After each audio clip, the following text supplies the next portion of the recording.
A woman and her son discovered her late husband's Cliffside home.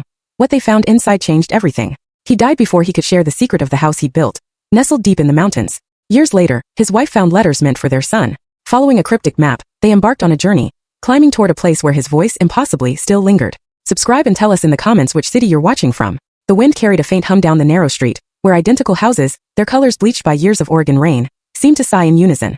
Mary Holden stood amidst a silent array of cardboard boxes in her living room, each a testament not to a fresh start, but to a quiet ending. The air hung thick with dust, subtly sweetened by the scent of aged wood. On the windowsill, a half-empty mug bore the faded, cracked red letters, "Firefighter's Wife." She'd considered discarding it countless times, but her hands always hesitated. Some things, like smoke, clung to you, persistent and unwilling to let go. The house had fallen silent since the divorce.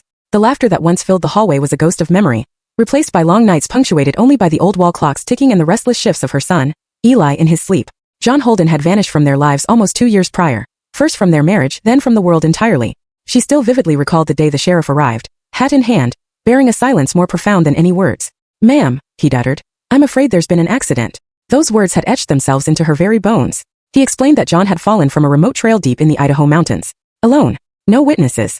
No answers. Mary hadn't shed a tear that day. Instead, her gaze had drifted past the officer to the maple tree in their yard, where John used to string Christmas lights, and she'd found herself fixated on how strange it was that something so towering could break so utterly without a sound. It was only much later that she realized she'd been holding her breath ever since, existing on shallow, cautious inhales, terrified to invite life back in.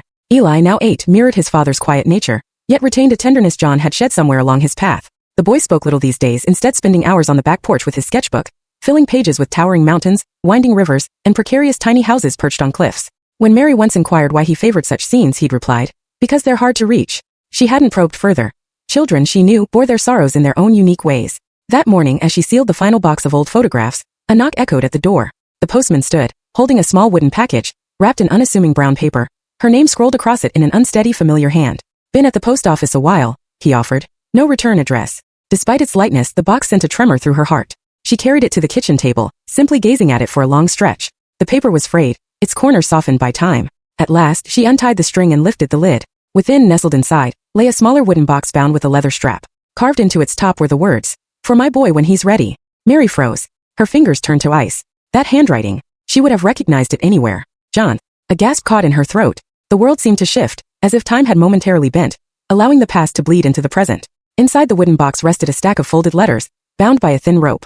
A faint scent of pine, smoke, and rain emanated from them, the very essence of every place John had sought peace. For hours, Mary remained motionless at the table, her eyes fixed on the letters, too terrified to touch them, as if a breath too deep might make them vanish. When Eli returned from school, he spotted the box and approached it silently. "What's that?"